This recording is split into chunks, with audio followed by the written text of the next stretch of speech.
오늘은 에베소서 5장 22절에서 33절까지 공부해 보도록 하겠습니다.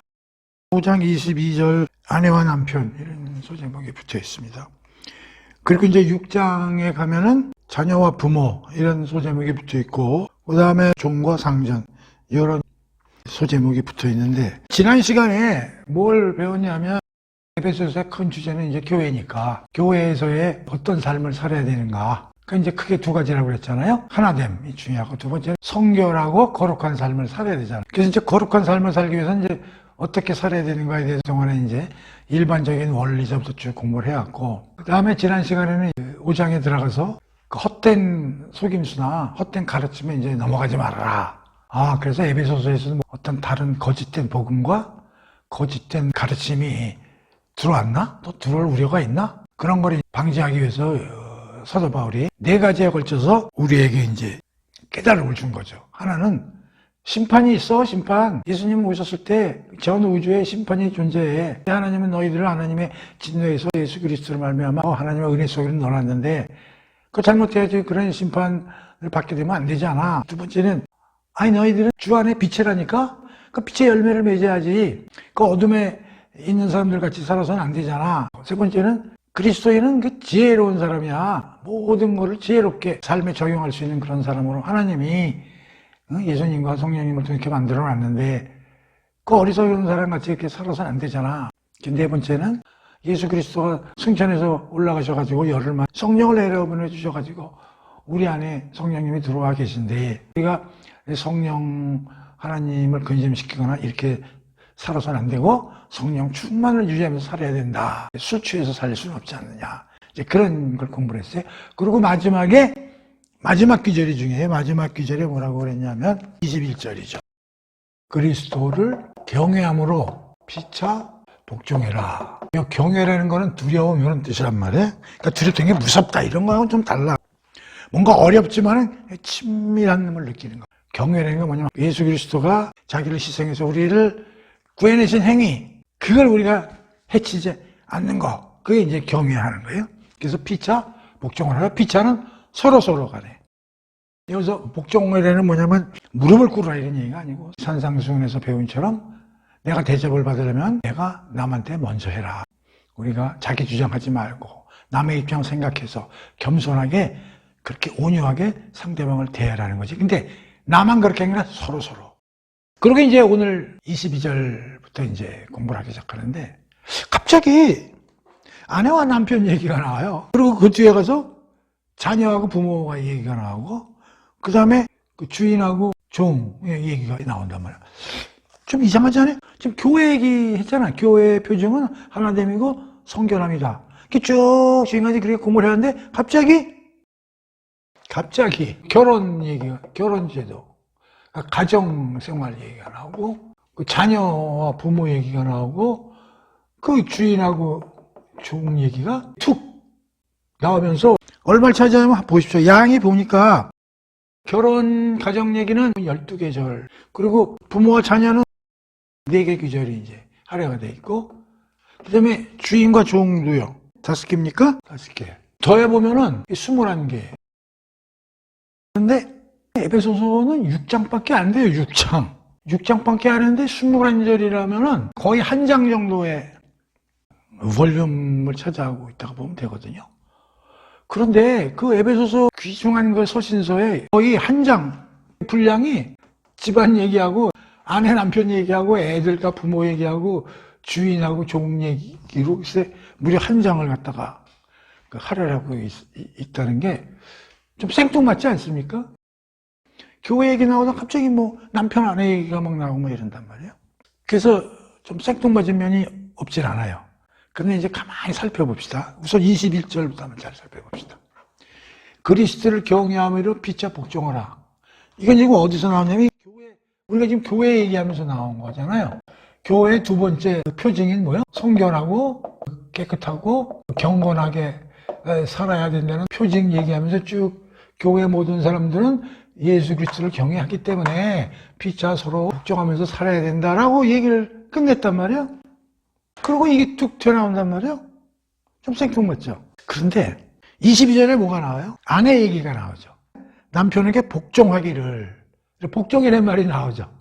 그렇죠? 그 다음에 6장 1절 봐봐요. 자녀들한테 뭐라고 그러냐면 너의 부모에게 순종해라, 이런 얘기가 나온단 말이에요. 그리고 또 5절 보세요. 종들아 두려워하고 떨며 성실한 마음으로 육체의 상전에게 순종하기를 그리스도께 해라. 근데 여기서 피차 순종을 하고 교회 사람들한테 얘기를 한 다음에 결혼과 자녀, 주인, 종에 관한 얘기를 하면서 여기도 복종, 순종이라는 얘기가 들어가 있다고. 교회 얘기하는, 교회 사람들이 피차 서로 복종하라고 그랬는데 갑자기 밑에서 가정 얘기가 나온단 말이에요. 근데 여기서도 복종 얘기가 나와. 아내들아, 자녀들아, 종들아, 주인과 부모한테 또 남편들한테 순종하고 잘 복종해야 돼 라는 얘기가 나오는 거야. 아, 그러니까 이게 뭔가 21절을 모두 세밀하고 구체적으로 설명하기 위해서 이런 게 이해로 나온 게 아니냐, 그렇게 생각하면 되는 거죠. 그래서 이제 우리가 이걸 잘 생각해 봅시다. 우리가요, 교회 생활을 잘해야 되잖아요. 21절에 그리스도를 경외함으로 피차 복종하려면 교회에서 신도들 간에 서로가 나대지 않고 서로가 겸손한 마음으로 남을 위하면서, 복종이라는 게 그런 뜻이에요. 눌려서 뭐 무릎 꿇다 이런 게 아니라 이게 교회에서 그렇게 사는 것이 기초 작업이 필요하다는 거예요. 기초 작업. 이게 무슨 얘기냐면 집구석에서 생활을 개판으로 하는 사람이 교회에 가가지고 이런 삶을 살 수가 없다는 거예요. 집안에서 남편과 아내 간에 불화가 있고 피차 복종 안 하는 거지. 그리고 부모하고 자녀 간에 뒤틀려져가지고 싸움박질하고, 그리고 여기서 주인과 종인데 옛날에는 로마 시대는 집에 이제 종들도 많이 있었으면 요새는 직장 생활이라고 한번 생각해 보자고. 직장 생활. 직장에 가면 나에게 직급이 있잖아. 거기서 계속 트러블이 생기고 그래봐. 직장 꼬라지가 말이 되겠어요? 교회에서의 경건한 삶을 살려면 부부간에, 부모와 자식 간에 조금 더 나아가서 직장 안에서 상하관계가 잘 이루어져야 교회가 피차 복종하면서 멋진 하나 되며 성결한 삶이 나타날 수 있다는 거죠. 아, 그렇구나. 교회 다니시는 분들은 알지만 교회 나와서 보면 되게 성실하고 아주 거룩하고 하나님의 말씀대로 잘 대인관계를 하는 분들이 눈에 보여. 근데 그 사람들 집에 한번 가봐요. 자식들하고 아내나 남편하고 관계가 어떤지 거긴 또 별로 그렇게 안 돌아가. 그런 경우 많습니다. 그러니까 교회 생활은 교회 생활이고 가정생활은 가정생활에 틀려. 여기서 사는 거하고 여기서 사는 거하고 완전히 구분되는 사람이 천지입니다. 천지. 근데 성경은 뭐라 그러냐? 이게 잘 돼 있어야 된다는 거예요. 이게 잘 돼 있어야 교회에서도 잘 된다는 거예요. 그런 차원에서 21절에서 피차 복종하라고 해놓고 밑에서 결혼제도와 자녀 부모의 관계, 주인과 종의 얘기가 나온 것은 전혀 생뚱맞은 얘기가 아니고 진짜 중요한 얘기구나 하는 것을 우리가 생각해 봐야 된다. 그리고 저는 이번에 에베소서 공부하면서 뭘 느꼈냐면 신약 성경 전체에서 이게 제일 중요한 대목 아닌가라는 그런 생각이 들더라고요. 우리가 하나님의 자녀라고 그러면서 이렇게 살아라 저렇게 살아라. 아니 근데 그 삶이 하루아침에 그렇게 돼요? 집안에서부터 자랄 때부터 잘 자라고 잘된 부모 밑에서 교육받고 그래서 내가 잘 자라고 또 내가 커서 다시 결혼을 해서 새로운 가정을 꾸몄을 때 내가 그걸 베이스로 해서 또 내가 난 애들을 잘 가르치고 그렇죠? 그게 세포 분열이 되듯이 이게 중요하구나. 그러니까 특히 오늘 부부관계, 자녀의 관계는 요 다음 시간에 공부하는 걸로 하고 이걸 오늘 잘 공부를 해놓기 바랍니다. 그래서 우선 어떤 내용들이 쓰여있는지 한번 읽어보겠습니다. 천천히. 그렇게 길지는 않죠. 우선 아내들이여, 아내에 대한 당부 얘기가 나오죠. 아내들이여 자기 남편에게 복종하기를 주께 하듯 하라. 이는 남편이 아내의 머리됨이 그리스도께서 교회의 머리됨과 같은 임이 그가 바로 몸의 구주시니라. 그러므로 교회가 그리스도에게 하듯 아내들도 범사에 자기 남편에게 복종할지니라. 요게 아내들한테 하는 얘기고요. 25절 여기 남편들한테 하는 얘기입니다. 남편들아 아내 사랑하기를 그리스도께서 교회를 사랑하시고 그 교회를 위하여 자신을 주심같이 하라. 이는 곧 물로 씻어 말씀으로 깨끗하게 하사 거룩하게 하시고 자기 앞에 영광스러운 교회로 세우사 티나 주름 잡은 것이나 이런 것들이 없이 거룩하고 흠이 없게 하려 하시니라. 이와 같이 남편들도 자기 아내 사랑하기를 자기 자신과 같이 할지니 자기 아내를 사랑하는 자는 자기를 사랑하는 것이라. 누구든지 언제나 자기 육체를 미워하지 않고 오직 양육하여 보호하기를 그리스도께서 교회에게 함과 같이 하나니. 30절입니다. 우리는 그 몸의 지체라. 그러므로 사람이 부모를 떠나 그의 아내와 합하여 그 둘이 한 육체가 될지니 이 비밀이 크도다. 나는 그리스도와 교회에 대해서 말하노라. 그러나 너희도 각각 자기의 아내 사랑하기를 자신같이 하고 아내도 자기 남편을 존경하라. 어떻게 보면 굉장히 짧고요. 읽어보면서 이거 뭐 대충 알겠다. 아니면 만만치 않은데 이해하기가 조금 어려운 면도 좀 있는데 이렇게 생각이 드시나요? 우리 그리스도인들 결혼할 때 특히 목사님이 주례사 할 때 이 기절 많이 이용합니다. 우선 이걸 읽어보면서 어떤 느낌이 들어요? 아내하고 남편 얘기하면서 희한한 게 뭐 좀 여러 개가 많이 좀 들어가 있어요. 죽게 하듯 해라. 복종하는데 그냥 복종이라고 하면 되잖아. 근데 죽게 하듯 해라 이런 말이 들어가 있고요. 23절 보면요. 남편이 아내의 머리인데 남편이 머리 역할하니까 그냥 좀 순정하고 해라 이러면 되는데 그게 뭐와 같대? 그리스도께서 교회의 머리 된 것 같다. 그리스도와 교회 얘기가 또 나와. 그 다음에 25절 보세요. 남편들아 아내를 좀 사랑해. 그러면 되는데 뭐라고 그러냐면 그리스도께서 교회를 사랑하신 것 같이 사랑해라. 또 29절에도 보면 그리스도께서 교회에게 함과 같이 하나니. 그리고 30절 보면 사람이 부모를 떠나 그의 한 아내와 합하여 그들이 한 육체가 되미니. 이거 어디서 많이 듣던 얘기 아니에요? 창세기 나오는 얘기잖아요. 그게 여기 들어오는 거야. 그러면서 이 비밀이 크도다 이런 얘기가 나오는 거야. 난 그걸 성경적 결혼관이다 이렇게 설명을 하는데 성경에서 결혼관을 얘기하는데 여기 무슨 얘기가 많냐면 그리스도 얘기가 많이 나오고 교회 얘기가 나와. 그리고 조금 이따 알려겠지만 몸과 지체라는 말이 많이 나와. 그리고 창세기 2장 얘기가 눈에 보여. 창세기 2장은 구약, 그리스도와 교회, 이건 신약에. 그러면 이게 결혼 생활이라는 게 관습적이나 철학이나 사상이냐 이념과 같은 걸 밑바탕으로 해서 결혼 생활을 하는 게 아니고 하나님, 그리스도, 교회 이런 거와 관련돼서 결혼 생활을 영위해야 되겠구나 하는 게 번쩍 드는 거예요. 그게 성경적 결혼관이에요. 그래서 이것은 철학이나 기타 종교나 도덕이나 인류사적 관습이라든가 인류의 발전사 이런 걸 통해서 나오는 결혼관이나 가정관과는 전혀 구별되는 겁니다. 이게 중요해. 그리스도인들이 부부간의 가정을 유지하는 기본 생각은 다른 데서 받아가지고 되는 게 아니라 성경에 있는 특수한 교리 가지고 살아야 되는 거고 하는 걸 우리가 그걸 알아야 됩니다. 그러니까 이게 에베소서 교인들한테 하는 얘기고요. 비그리스도인한테 하는 얘기 아닙니다. 그러니까 비그리스도인이 그리스도가 교회에 한 일을 압니까? 모르죠. 그리고 죽게 하듯 해라? 주님이 누구고 주님이 어떤 사람이고 그걸 압니까? 비그리스도인이. 그렇다면은 비그리스도인은 성경에 기록되어 있는 대로 가정을 유지를 할 수 있어요, 없어요? impossible이죠. 불가능한 겁니다. 야, 이거 오묘하다. 이건 그리스도인만이 할 수 있는 얘기예요. 그리스도인만이 여기에 쓴 대로 가정을 유지할 수 있는 거예요. 비그리스도인은 다른 개념 가지고 살아야 돼요. 지들이 어디서 들은 그거 가지고 사는 거예요. 가정생활을 운영하는 거예요. 성경적 결혼관하고는 차이가 있다는 걸. 그래서 뭘 알아요? 우리 그리스도인은 에베소서에 나와 있는 성경적 결혼관을 가지고 가정을 유지해야 되겠구나 하는 걸 반드시 알아야 돼요. 그럼 여기서 무슨 문제가 생기느냐? 이렇게 살아야 되는데 결혼을 했다고 쳐봐? 신부는 그리스도이냐? 정확히는 모르더라도 그래도 그 에베소서를 공부를 했어. 이걸 어디서 주워 들었어. 결혼하면 이렇게 살아야 되는구나. 좀 알아. 근데 신랑은 전혀 몰라. 또 거꾸로.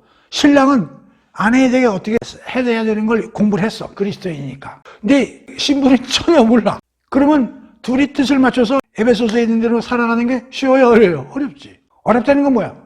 충돌이 생긴다는 거죠. 여기도 마찬가지. 자녀는 요담 시간에 공부할 건데 아버지하고 엄마는 교회를 안 다녀. 근데 자녀는 어떻게 뭐 친구 꼬임에 넘어가든지 뭐 어떻게 해서 교회를 다녀. 교회 다닌다고 해서 다 아는 건 아니지만 그래도 에베소서 요담 시간 배우는 자녀가 부모한테 어떻게 해야 되는 걸 공부를 했어. 자기는 그렇게 살려고 그래. 근데 부모는 전혀 몰라.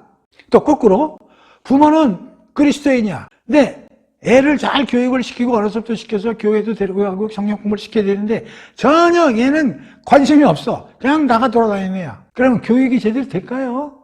충돌이 일어나겠죠. 그럼 이 경우는 어떻게 되느냐? 그거는 우리가 또 공부를 한 다음에 추가로 연구를 해보자고. 이건 그리스도인한테 하는 얘기니까. 야, 그래서 내가 이걸 읽으면서 느낀 게 뭐냐면, 이거 결혼 잘 시켜야 되겠다. 이게 그리스도인끼리 결혼을 하는 게 진짜 중요하구나 하는 걸 우리가 알아야 됩니다. 그렇지 않으면 충돌이 너무 심해요. 이렇게 못 삽니다. 살 수가 없어요. 그래서 오늘 공부하는 게 너무너무 중요한 겁니다. 이게. 왜냐? 모든 거의 스타팅은 가정에서부터 시작되는 거거든요. 이게 기초예요. 이게 빗나가면요, 교회 생활도 개판되는 거고요. 하나님 나라의 백성으로서 사는 것도 엉망되는 거예요. 그러니까 이게 얼마나 중요하겠어요. 하나 한 줄 공부하기 전에, 야, 이게 어마어마하게 중요한 얘기구나. 자, 그럼 우선 남편과 아내를 공부하기 전에 기본적으로 서론 인트로덕션이다 공부 하나 해놓고 들어가도록 하겠습니다. 그게 뭐냐면 지금 복종이라는 얘기가 지금 세 군데서 나오잖아요. 아내들, 남편한테 하는 얘기 아니에요. 자녀들은 부모한테 하는 얘기 아니에요. 종들은 상전한테 하는 얘기예요. 뭔가 위계 질서가 있는 것 같아요. 그렇죠? 우선 우리가 이 공부를 하기 전에 권위와 복종이라는 걸 한번 공부를 해봅시다. 권위와 복종. 이 모든 사회에는요, 하이어라키, 계층 구조가 있다고. 눈에 보이든 안 보이든. 집안에서도 엄마, 아버지 간에, 자식과 부모 간에, 또 직장 생활에서는 대리석부터 과장, 부장, 상무님, 회장, 사장까지 이렇게 하여튼 눈에 보이는 하이어라키가 있잖아요. 그렇죠? 사회 질서가 있는 거예요. 그럼 세상엔 그렇다고 치는데, 그럼 하나님은 그런 세상적인 하이어라키를 좋아하시나? 싫어하시나? 하나님은 평등하냐? 예수님은 사랑이고. 이제 이런 얘기를 나올 수 있죠. 그렇죠? 우리는 그리스도인이니까. 우리는 하나님의 창조 질서를 알아봐야 돼. 하나님은 질서의 하나님입니다. 이걸 우리가 꼭 기억해야 됩니다. 하나님은 질서를 굉장히 중요시하세요. 그래서 하나님이 이 세상을 창조하는 걸 보면 다 수순이 있어요. 첫째 날, 둘째 날, 셋째 날, 넷째 날, 다섯째 날, 여섯째 날. 오늘 창세기 창조 순서를 공부하는 날은 아니니까 창세기 읽어보시면 빛부터 만들고 궁창부터 만들고 바다 묻, 그러면 그 안에 새도 만들고 다 이게 순서대로 만드신다. 마지막으로 인간을 만드시고 아담에게 큰 그 고난을 주시죠. 이 세상을 네가 다스려라. 그 얘기는 뭐냐면 아담에게 이 우주를 다스릴 수 있는 권위를 부여하신 거예요. 모든 만드는 것도 무생물부터 생물로 이런 걸 질서 있게 하신다고. 하나님은 질서의 하나님이라. 반드시 이걸 알아야 돼요. 하나님은 질서를 중요시해요. 그러니까 하나님이 계층 구조, 이거는 없어야 된다. 그냥 이렇게 평평하게 해야 된다. 라고 생각하시느냐? 아니라. 하나님이 질서 있게 계층 구조를 만드시는 걸 싫어하시지 않아요. 그런데요, 중요한 게 있어요. 이 질서 있게 하이어라키를 만들지만 그게 잘 운영이 돼야 돼. 질서 있게 운영이 돼야 돼. 서로 조화 있게, 서로 상생 구조로. 그래야 여기서 생명이 창출이 되는 거예요. 모든 걸 수평 구조로 만들면요, 좋을 것 같죠? 썩어서 운영이 안 됩니다. 진짜 말로 이런 거 있잖아요. 소는 누가 밥 먹여? 전부 소 주인이야. 그럼 소는 밥을 누가 먹일 거야? 전부가 최태원이나 이정현씨 다 부자야. 똥은 누가 퍼? 그러니까 수평으로 있다는 것은 이건 곧 죽음이에요. 절대적 평등이라는 것은 생명이 흐르지를 못해요. 이 우주도 움직이려면 높고 낮고, 그래서 바람이 고기압에서 저기압으로 흐르고 이런 높낮이가 있어야 되는 거예요. 근데 중요한 것은 뭐냐? 하이어라키상 상위층에 있는 사람하고 하위층에 있다고 본인이 생각하고 이거에 대해서 불만을 갖는 거야. 아니면 이 계층적 상하 직책에 관심을 갖는 게 아니고 어떻게 거기서 일을 하느냐 여기에 관심을 갖는다고. 대통령, 하나님이 대통령에 대한 자리를 줬으니까 굉장히 사랑하시는 거 아니에요. 이 사람은 동사무소 직원이야. 이 사람은 하나님이 사랑 안 하셔. 아니에요. 이 사람은 어떻게 그 일을 하느냐 그거에 관심이 많으셔. 이렇게 일을 잘못하면 이 사람 혼나. 이 사람은 자기가 맡은 직책이 남들이 보기에 좀 낯선 것 같아 열심히 해서 하나님 너무 기뻐하시. 그러니까 토기장이가 그릇을 만드는데 하나는 큰 그릇을 만들고 하나는 여기 조그만 그릇을 만들었어. 그때 이 조그만 그릇이 화를 내는 거야. 왜 난 그렇게 만들어놨느냐. 그게 이사야서에 나오죠. 그때 뭐라 그럽니까? 네가 누구긴데 만든 사람한테 삿대질하면서 왜 이렇게 만들어놨냐고 네가 질문할 권리가 있느냐. 중요한 게 뭐냐면은 그릇이 중요한 게 아니고 그릇을 얼마나 깨끗하게 내가 관리를 해가지고 거기에 나의 적합한 음식이 멋지게 이쁘게 잘 담길 수 있느냐. 그게 중요한 거예요. 하나님은 그걸 보시죠. 그릇의 크기를 보시지 않습니다. 그릇이 크면은 관리해서 닦는 게 더 힘들어. 그러니까 큰 직책이나 고난이 왔을 때 더 열심히 해야 돼. 레위기에 보면은 제사를 지내는 데 있잖아요. 직급이 높은 사람일수록요, 그 제물을 많이 드려야 돼요. 왜? 죄가 많으니까요. 그러면 계층부자는 존재할 수밖에 없다고 그랬죠. 권위는 그래서 누구한테서 오냐면 하나님으로부터 옵니다. 권위의 근거는 하나님이에요. 내가 남자로 태어났어. 그건 내 마음대로 하는 게 아니라 하나님이 남자로의 지위를 준 거야. 내가 여자로 태어났어. 하나님이 여자의 지위를 준 거야. 그것은 하나님으로부터 온 것입니다. 그러니까 어떻게 해야 돼? 권위에 순종하고 복종해야 되는 겁니다. 이 사람이 훌륭해서가 아니라 나는 하나님의 말씀을 순종하는 사람이기 때문에 권위에 순종하고 복종하는 겁니다. 이 복종이라는 거를 굴욕, 억압 이런 걸로 이해해서는 안 됩니다. 성경에서의 복종과 순종은 이런 의미가 하나도 안 담겨 있어요. 근데 우리는 이런 걸 많이 생각을 하고 있잖아요. 아닙니다. 하나님으로부터 왔으니까 이 사람은 일을 어떻게 해야 돼? 하나님의 뜻에 맞게 해야 하는 게 맞는 거예요. 하나님이 주신 직책이니까. 근데 하나님이 이 사람들을 굴욕하고 억압하라고 이 지위를 준 게 아니지 않습니까? 특히 직책이 높다고 한번 생각해 보십시다. 하나님이 만든 질서가 제대로 조화되고 상생구조를 흐르기 위해서는 어떤 가치관을 가지고 일을 해야 되냐면 사랑과 의로움입니다. 의로움은 공의와 정의입니다. 뭐라고요? 사랑과 의로움을 가지고 그 권위를 책임을 행사해야 된단 말이에요. 사랑은 뭐예요? 자기 유익을 위해서 하는 게 사랑이 아니죠. 남을 위해서. 다시 말하면 남을 위해서 일하는 겁니다. 남을 위해서 어떤 일을 하냐? 희생과 보살핌과 보호하고 이게 사랑입니다. 그리고 공의와 정의는 뭡니까? 공평해야 되죠. 치우치면 안 돼요. 균형을 잡아야 돼요. 이게 여기에 있는 사람들이 해야 될 의무입니다. 그러니까 자기보다는 공동체가 우선이고요. 자기 유익은 뒷전입니다. 그러니까 엄청난 책임과 의무가 따라요. 자, 그렇다면 우리가 앞으로 공부해야 될 권위에 속하는 게 뭐야? 남편이잖아요. 또 부모죠. 또 직장 주인이죠. 자, 복종 뭐예요? 아내죠. 또 누구예요? 자녀들이죠. 또 종업원들이죠. 자, 그러면 이들은 구역과 억압으로 하는 게 아니고 권위에 대한 순종과 복종이라는 뜻은 뭐냐면 이들이 우리에 대한 사랑과 보살핌에 대한 감사로서의 순종과 복종이란 말이에요. 그걸 인정해 주는 거죠. 근데 우리는 순종이나 복종이라는 말도 되게 기분이 너무 안 좋아. 뭐 꿀리는 것 같고 그 사람 밑으로 들어가고 아니에요. 성경적으로는 전혀 그렇지 않습니다. 권위에 복종하는 권위를 주신 분이 누구예요? 하나님이에요. 이거를 우리가 잘 알아야 됩니다. 아내와 남편, 부모와 자식, 사장과 대리. 공부하기 전에 이것부터 우리가 머릿속에 넣어놓고 가야 된다. 그리고 이 순종과 복종은 자발적이에요. 기뻐서 하는 거예요. 좋아서 하는 겁니다. 야, 이 사람 진짜 이 자리에 있을 만한 사람이요. 완전 일을 진짜 잘하네. 아유, 감사. 나한테 도움이 많이 되네. 이거요, 이거. 그러니까 이게 서로가 중요하지. 여기서도 이 일을 해야 되고, 여기서도 이렇게 해야 되는데, 이게 마찰이 되는 거예요. 권위가 있는 쪽에 있는 사람들이 이렇게 일을 안 해. 그러면 여기 있는 사람들이, 그러면 우리가 복종해야 되나? 이런 얘기가 나오는 거죠.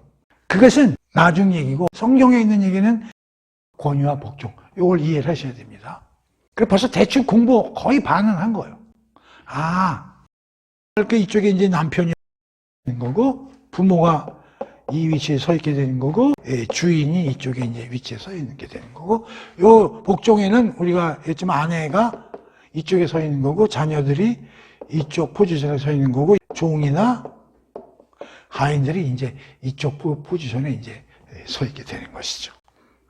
근데 우리는 복종 서 있는 거를 되게 싫어해. 뭔가 찝찝해. 뭔가 안 좋아. 그런 거 아닙니다. 자, 그래서 기본적으로 이 구조를 우선 이해를 하시고요. 여기에서 한 가지만 더 얘기를 한번 해볼게요. 만약의 경우에 권위를 가진 사람들이 하나님의 뜻대로 일을 안 하면 어떻게 되느냐? 이때도 복종을 무한정해야 되느냐? 이왕 권위와 복종에 관한 얘기가 나왔으니까 이거하고 관련돼가지고 로마서 13장이 굉장히 유명하죠.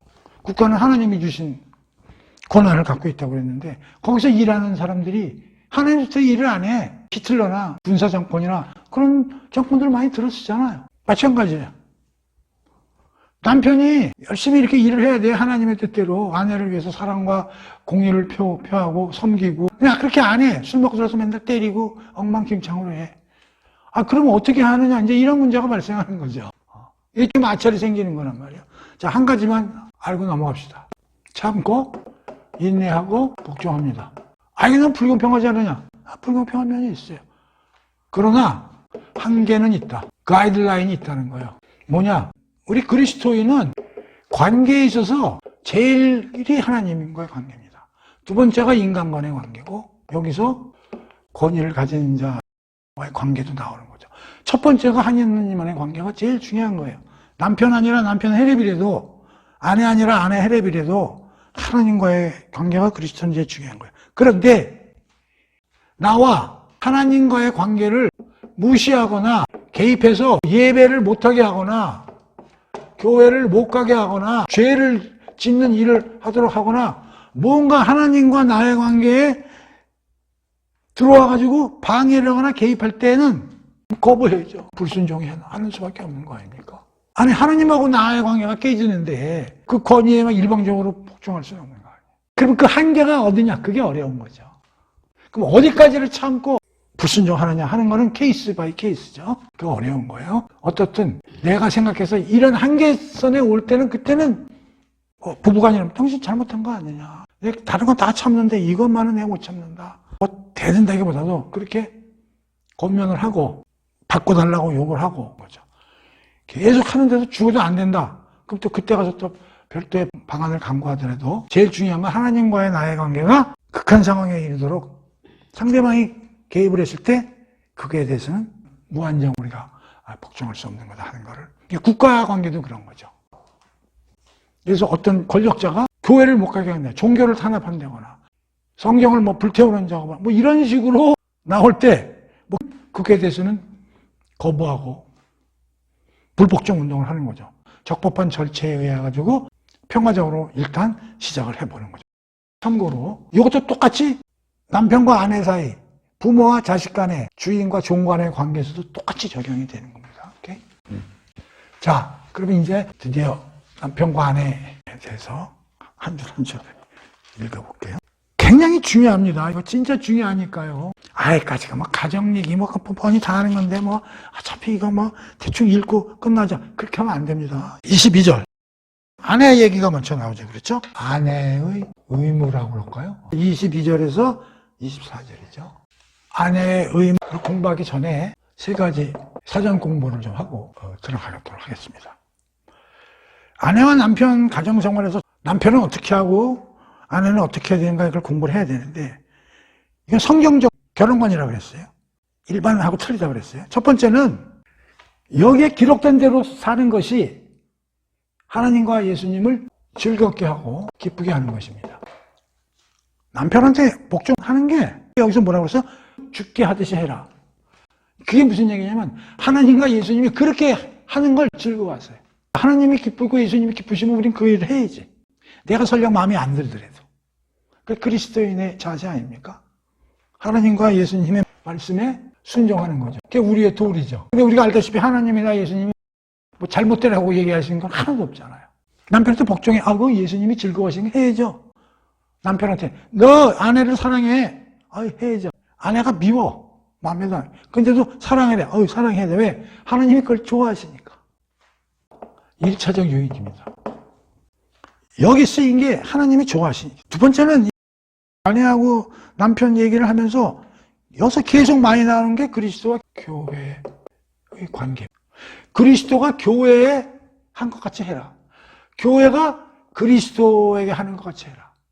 그러니까 여기서 그리스도는 남편 얘기고 교회는 그 아내 얘기입니다. 그러니까 교회가 그리스도한테 하는 얘기는 곧 아내가 남편한테 하는 거와 같다는 거예요.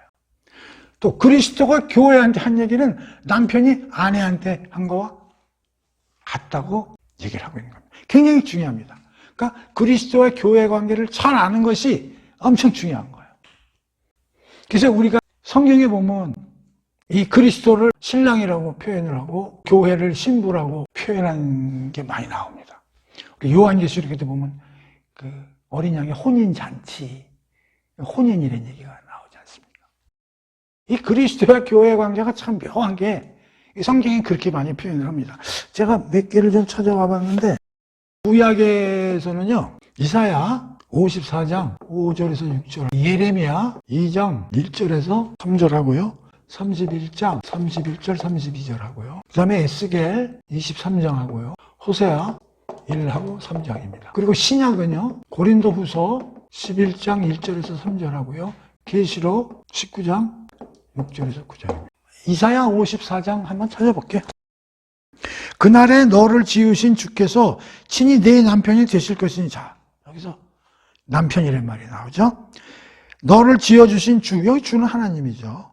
하나님께서 친히 네 남편이 되실 것이나. 남편이 되어 되신대. 누가? 하나님이. 여기서 네는 이스라엘 사람들 대상으로, 그렇죠?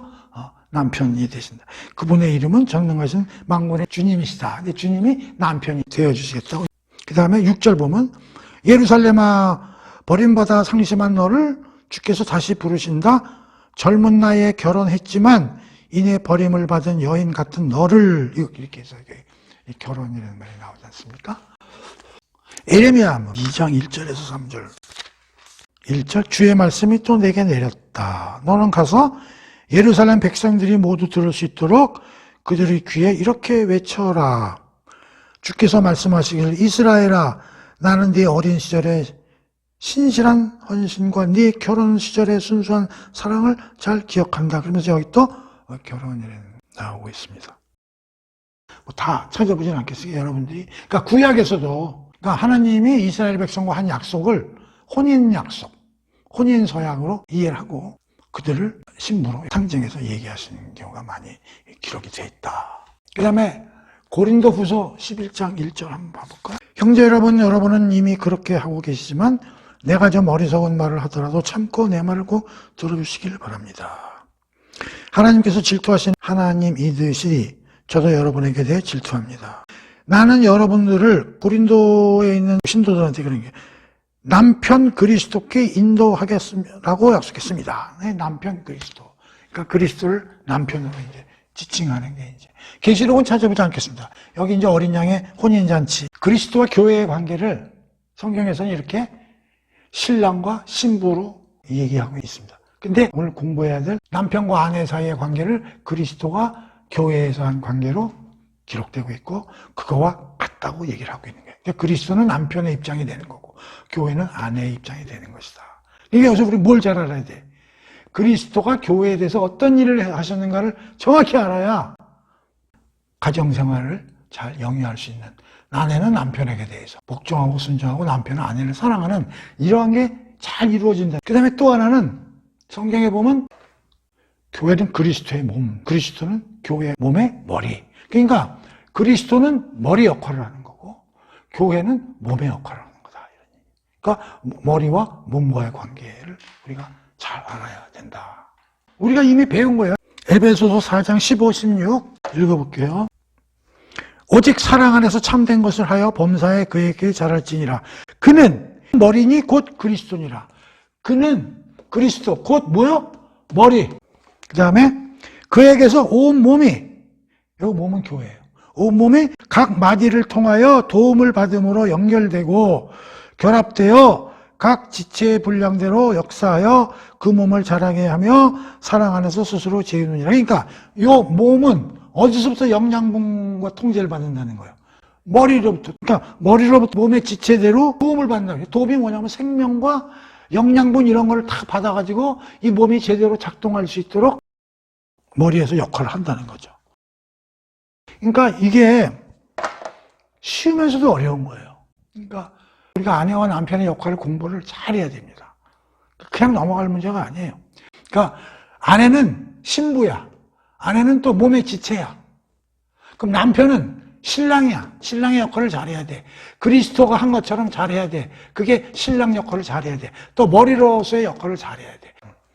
이걸 모르면 오늘 공부 못합니다. 자, 세 번째 하나됨을 31절입니다. 그러므로 사람이 부모를 떠나 그의 아내와 합하여 그 둘이 하나 되는 것. 자, 여기 둘이 하나됨. 둘이 하나 되는 거예요. 이 비밀이 크도다. 둘이 연합된다는 거예요. 이 연합은 무슨 연합이냐면 엄청나게 신비한 연합인 거예요. 이거는 유기적 연합이에요. 한번 연합이 되면 분리가 불가능한 거예요. 근데 이게 비밀이 크다는 거예요. 이 개념을 알아야 되는데, 이 개념을. 둘이 하나가 된다. 그 비밀이 크도다. 그러면서 얘를 뭘로 두냐면 창세기 다 공부한 거지만 또 중요하기 때문에 21절부터 봅시다. 창세기 21절. 하나님께서는 아담을 깊이 잠을 들게 하셨어. 잠이 들자 갈비뼈 하나를 뺐어. 그 자리를 살로 채우시고 하나님께서 그 갈비뼈로 여자를 만들었어. 아름답게 이제 만들었어. 데리고 오셨다. 그러자 아담이 말했다. 어우, 내 살과 내 뼈네. 그러면서 남자에서 나왔으니 여자라 부르리라. 그리하여 남자는 자기 아버지와 어머니를 떠나 아내와 결합하여 한 몸이 된 거예요. 둘이 하나 되는 거예요. 이걸 한 몸이라고 표현하는 거예요. 이러며 살게 되었다. 이 얘기예요. 아주 간단하죠? 이게 비밀이 크대요.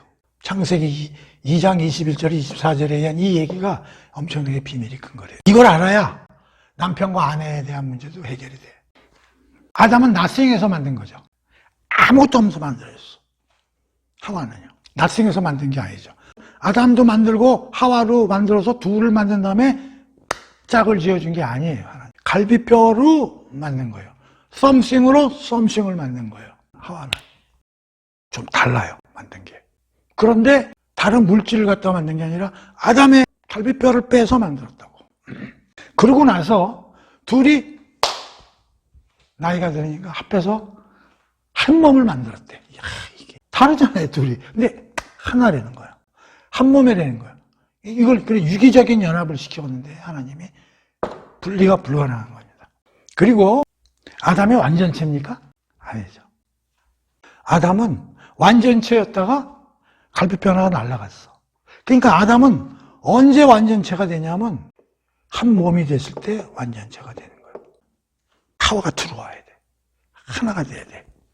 그래야 완전체가 된다고. 누가 아담이. 그러면 하와는 자기 스스로 완전체가 되나? 안 돼요. 하와는 돕는 배필이에요.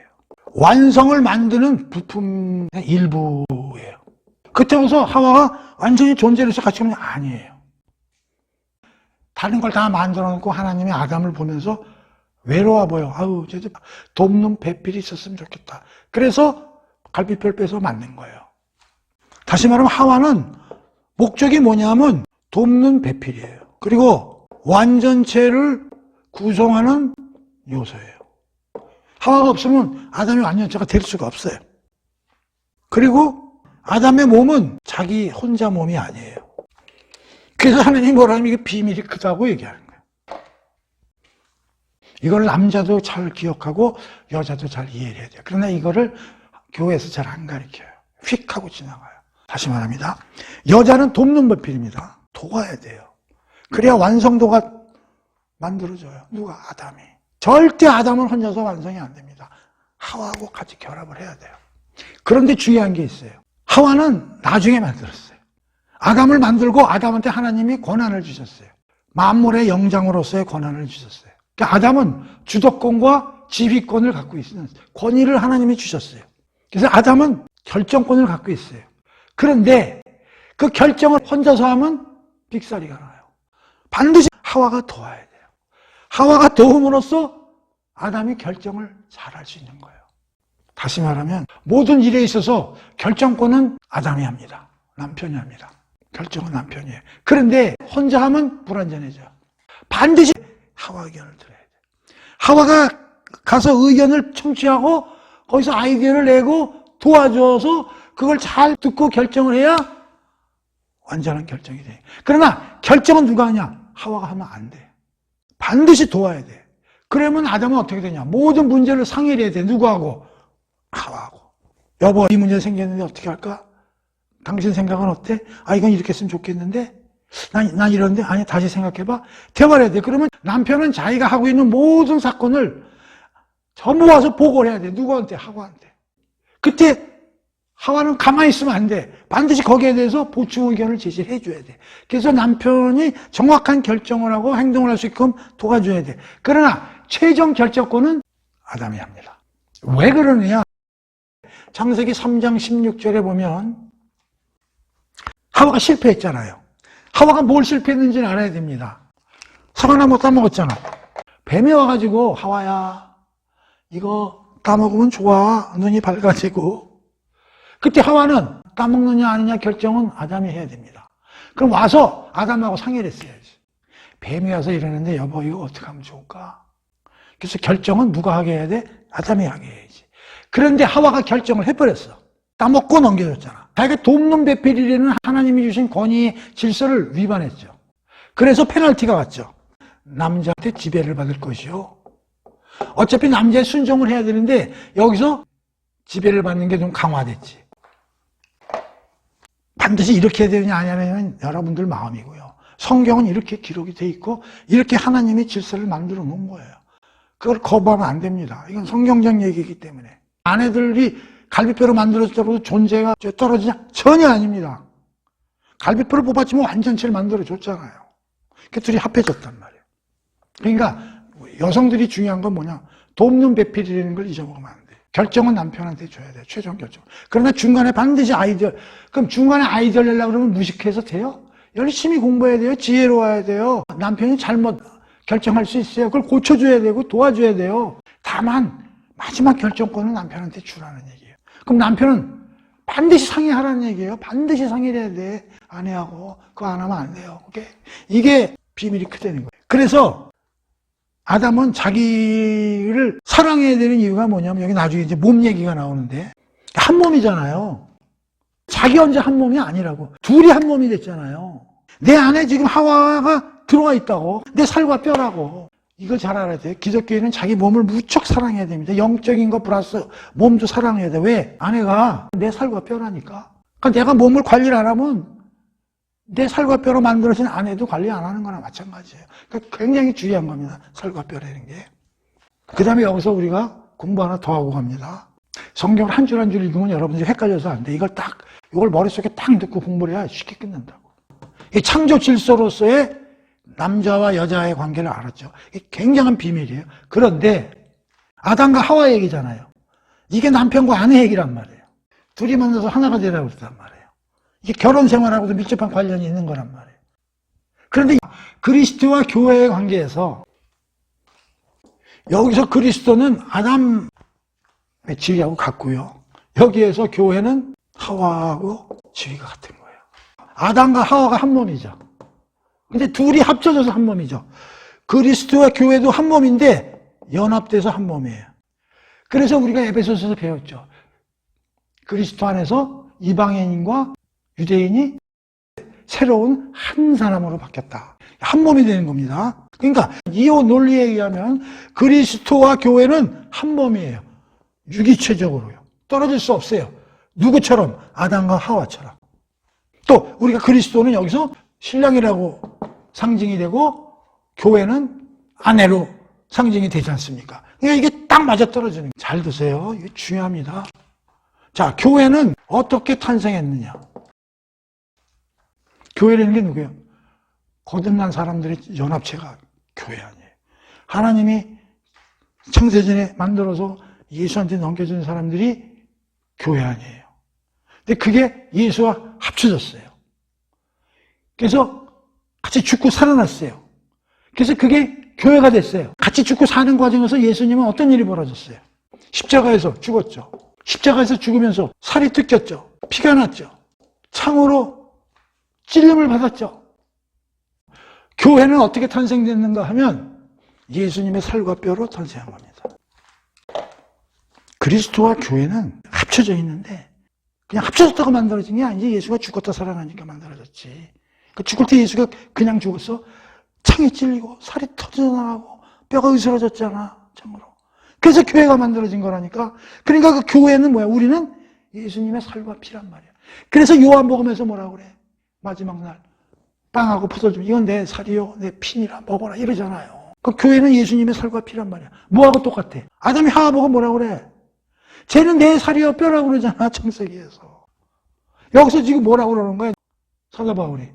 교회는 그리스도의 살과 뼈로 탄생됐다는 거야. 그래서 둘이 한 몸이라는 것은 비밀이 크도다. 이 비밀이 왜 크냐? 이 창세기에 나온 하나님의 질서로 그러면 이것이 그리스도와 교회의 관계도 그대로 적용이 된다 이런 얘기야. 그러니까 이거와 이걸 정확히 알아야 된다는 거지. 굉장히 어려운 개념입니다. 이거 모르는 사람이 많아요. 교회는 그리스도 살과 뼈다. 하와는 뭐요? 아담의 살과 뼈다. 근데 한 몸이야. 교회하고 그리스도 한 몸이야. 그게 결혼이냐. 그게 가정이고. 그것이 하나님이 만든 최초의 커뮤니티고. 가정이야. 그게 확장돼서 그리스도가 교회하고 똑같이 그렇게 만든 거야. 그러니까 아담과 하와로 만들어진 이 가정 생활이 제대로 안 이루어지면 교회 생활도 개판돼요. 어렵습니다. 쉽지 않아요. 그러니까 여러 번 잘 생각하고 고민해서 듣고 이해를 해야 됩니다. 성경적 결혼관을 우리가 이해하기 위해서는 첫 번째, 사도 바울이 쓴 에베소서 내용을 왜 그대로 우리가 남편이고 아내고 자식이고 종이고 따라야 되느냐? 하나님과 예수님이 그걸 즐거워하시고 그걸 기뻐하시기 때문에 그렇게 할 수밖에 없는 것이다. 두 번째, 아내와 남편의 관계는 그리스도와 교회의 관계다. 근데 그리스도와 교회는 어떤 관계냐? 남편과 아내의 관계와 같은데 성경에 보면 그리스도는 남편이요 신랑이요 머리다. 교회는 아내요 신부다. 지체로서의 몸이다. 이걸 정확히 우리가 몸을 이해를 해야 되는 거예요. 그러면 예수님이 교회에 대해서 어떤 일을 하고 어떤 일을 했는지가 25, 26, 27절에 기록이 되어 있는데 5가지가 기록이 되어 있습니다. 참고로 말씀드리면 25절 보세요. 그리스도가 교회를 1. 사랑하셨다. 첫 번째고요. 두 번째 2. 자신을 주심이라. 자신을 주셨다는 것은 자신이 희생해서 십자가에서 자기가 죽었다는 얘기죠. 자, 세 번째 교회를 물로 씻어 깨끗이 했다. 자, 네 번째 거룩하게 했다. 그리고 다섯 번째 영광스러운 교회로 세우셨다. 그러니까 그리스도가 교회에 대해서 한 일이 25, 26, 27절에 기록되어 있는데 5가지 단어로 기록되어 있다고요. 1. 사랑하셨어요. 2. 자기를 주셨어요. 3. 깨끗하게 하셨어요. 4. 거룩하게 하셨어요. 영광되게 하셨어요. 이게 5개가 그리스도가 교회에 한 일이에요. 다음 시간에 공부할 거고요. 자, 그 다음에 마지막 둘이 하나 됨. 기본은 아담과 하와 창세기. 근데 그것이 어디에 적용되냐? 그리스도와 교회가 한 몸이 된 것도 이거와 같은 개념이다. 그래서 아내는 남편의 살과 뼈야. 그러니까 여러분들이 아담, 하와만 얘기하지 말고 자기 부인을 볼 때 남편들은 내 살과 뼈네 이렇게 생각해야 된다고. 그 관리를 얼마나 잘해줘야 돼. 내 살과 뼈인데. 또 그리스도는 교회는 뭐예요? 하나야. 하나됨이야. 그리스도가 뭐야? 제2아담이거든. 교회는 어떻게 만들었어? 그리스도의 살과 피로 만들었잖아. 교회가 그리스도의 피와 살과 뼈로 만들어졌는데 교회가 그리스도에게 복종 안 할 수가 있냐고. 그게 여기에 적용된다면 뭐야? 아내가 내가 남편의 살과 뼈인데 내가 내 맘대로 하고 내가 결정해버리고 상의도 안 하고 그럼 되겠냐고. 그러니까 이 세 가지의 그 베이직한 성경적 교리를 모르면 그리스도인은 결혼 생활이 파탄에 일어난다 이런 얘기요. 저는 에베소서 이번에 공부하면서 신약 성경 중에서 가장 중요하고 우리가 신경 써서 공부하고 외워야 될 게 오늘부터 공부하는 가정생활, 부모와 자녀, 주인과 종의 이야기다 이렇게 생각하는 겁니다. 자, 오늘 공부 시간이 좀 길어져서 하나하나의 조문 공부를 못했는데 그 조문 공부는 이제 다음 시간에 하기로 하고요. 요 흐름, 그 다음에 요거 하기 전에 우리가 공부한 권위와 복종관의 문제. 권위와 복종관은 과연 성경은 우리에게 어떻게 이야기하고 있는가? 우리는 무엇을 알고 있어야 되는가? 두 번째, 아내와 남편 간의 결혼 문제를 공부하기 위해서 이 3가지 요소에 대해서 우리가 정확히 알아놔야 되겠다 하는 걸 말씀드리고요. 오늘 공부는 여기서 끝내도록 하겠습니다.